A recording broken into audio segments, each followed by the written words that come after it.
किसान का इलाज हुआ दिल्ली में, फिर पहलवान का इलाज हुआ और अब आमजन का इलाज हो रहा है। तो कहीं ना कहीं एक जो घमंड है वो सरकार का बढ़ता जा रहा है। अगर भाजपा सरकार नींद से नहीं जागेगी और उनके खिलाफ कार्रवाई नहीं करती तो आने वाले दिनों में ये संघर्ष और तेज होगा। जिस तरह से उन्होंने बीच सड़क पे उसके साथ मारपीट की, उनके अंगरक्षकों ने मारपीट की, उनके समर्थकों ने की, ये निंदनीय है और इसी के लिए उनके खिलाफ एक एफआईआर ऋषिकेश कोतवाली में दर्ज हुई है। इतने लोगों ने आरोप लगाया ब्रजभूषण शरण सिंह पे, ये इंटरनेशनल फेम के आदमी है, इन्होंने भारत का नेतृत्व किया है। ब्रजभूषण शरण सिंह भारत की शान और गौरव नहीं है, वो सांसद हो सकते हैं। हाल ही में एक विवाद सामने आया है जिसमें अग्रवाल जी द्वारा एक शख्स के साथ बदतमीजी की गई है और मारपीट का जो मामला है वो सामने आया है। कहीं देखा जाए तो कहीं ना कहीं सरकार और सत्ता में जो आदमी है कहीं ना कहीं विवादों से घिरे रहते हैं। फिर जो हाल ही में जो विवाद है मैंने बताया आपको वो सामने आया है, तो कांग्रेस के कार्यकर्ताओं द्वारा ज्ञापन सौंपा गया है। क्या कहेंगे राजेंद्र जी, आप ज्ञापन सौंपा गया है, अब आप क्या चाहते हैं कि जो विवाद सामने आया है क्या पुष्टि आखिर उस पर होनी चाहिए और क्या कार्रवाई होनी चाहिए?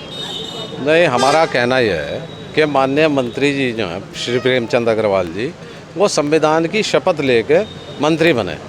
क्योंकि वो संवैधानिक पद पे हैं, उन्हें बाहुबली नहीं होना चाहिए। उनके अंदर तो जो है लचक होनी चाहिए थी। अगर किसी व्यक्ति ने उन्हें कुछ कहा है तो उसे धैर्य से सुनना था। अगर उसने कानून का उल्लंघन किया था तो उसके खिलाफ कानूनी कार्रवाई करते।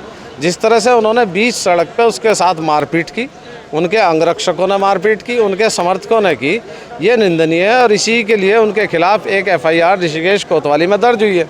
अब चूंकि उनके खिलाफ एफआईआर दर्ज हो गई है, उन्हें अब अपने पद पर रहने का कोई अधिकार नहीं है। और हमने इसीलिए महामहिम राज्यपाल जी से अनुरोध किया है कि जनप्रतिनिधि अधिनियम, शिष्टाचार, शुद्ध आचरण और जनता में उनके व्यवहार का उन्होंने सारे जो पैमाने हैं उन्हें ध्वस्त कर दिया। इसलिए आप उन्हें बर्खास्त करें, उन्हें पदमुक्त करें। और चूंकि वो जो है पद पे रहते हुए कहीं ऐसा ना हो कि वो जो जांच चल रही है उसे प्रभावित करें, इसलिए ज़रूरी भी है। ये हमने एक ज्ञापन के माध्यम से जॉइंट मजिस्ट्रेट साहब से दिया है, वो राज्यपाल महोदय को भेजेंगे। अब इस पर क्या कार्रवाई महामहिम करते हैं ये तो उनका विवेक है। वैसे हमें उम्मीद भी है और उनसे अपेक्षा भी है कि वो इस पर कठोर कार्रवाई करेंगे। संविधान कहता है कि आप कानून अपने हाथ में नहीं ले सकते, लेकिन जिस तरीके का मामला सामने आया है और उसके बाद राजेंद्र जी का कहना है कि उन्हें पदमुक्त कर देना चाहिए, तो आपको लगता है कि अगर कार्यवाही नहीं होती है पदमुक्त करने की तो अपने पद पर रहते वो कोई एडवांटेज ले सकते हैं? बिल्कुल लेंगे। वो जो उनके खिलाफ जांच हो रही है वो उसे प्रभावित कर देंगे। अभी जैसे ब्रजभूषण शरण सिंह हैं, उनके खिलाफ महिलाओं ने, लड़कियों ने, देश के गौरव ने, जो देश के लिए पसीना खून बहा के मेडल लाए, उन्होंने अभद्रता, यौन उत्पीड़न की कार्रवाई के लिए एफआईआर दर्ज हुई। सुप्रीम कोर्ट को इंटरवीन करना पड़ा।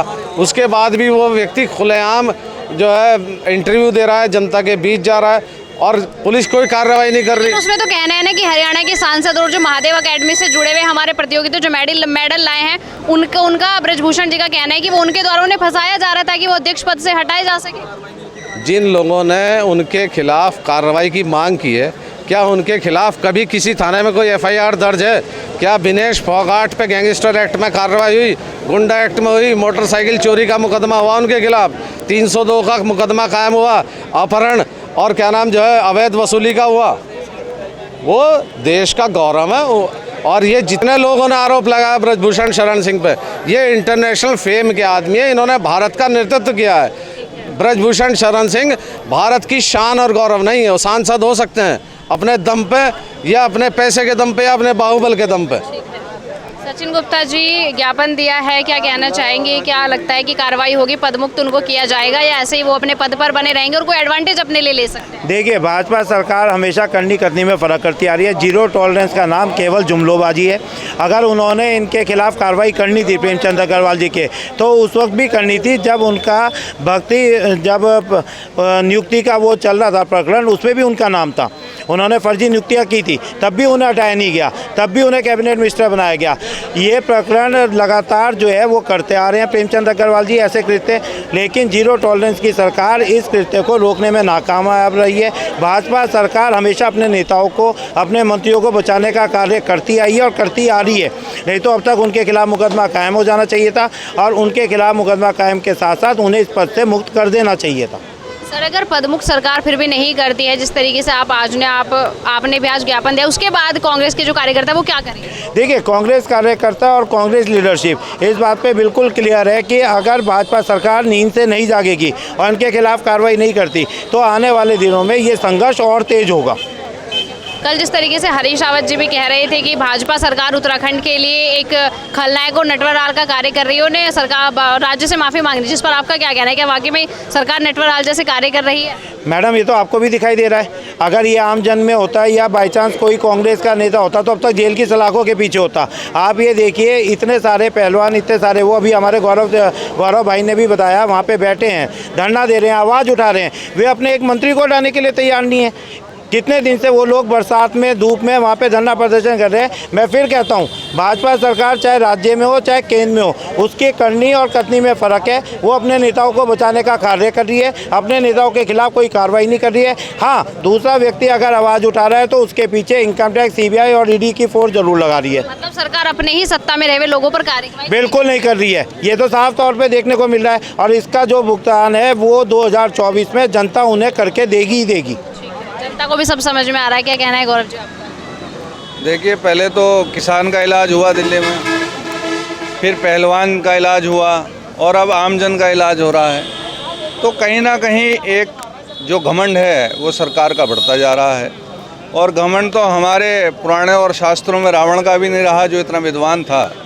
तो निश्चित तौर पे मैं जो यहाँ के प्रदेश के मुख्यमंत्री हैं उनसे आह्वान करूँगा आपके माध्यम से कि आप मुख्यमंत्री आज हैं तो पूरे प्रदेश के हैं, इसे सीरियसली लें, इस पे कानूनी रूप में एक्शन लें और ये सिद्ध कराएं कि निश्चित तौर पे आज भी कानून जिंदा है उत्तराखंड में। जिस तरीके की कांग्रेस के कार्यकर्ताओं का कहना है कि पदमुक्त उनको प्रेमचंद अग्रवाल जी को कर देना चाहिए, या फिर जो सरकार है सत्ता में अपने ही लोगों पर कार्यवाही नहीं करती है तो देखा जाएगा कि जो प्रेमचंद अग्रवाल जी हैं उनको पदमुक्त किया जाता है या नहीं, या इसी तरह से जो सत्ता है, जो सरकार सत्ता चला रही है उसी तरीके से जारी रहेगी।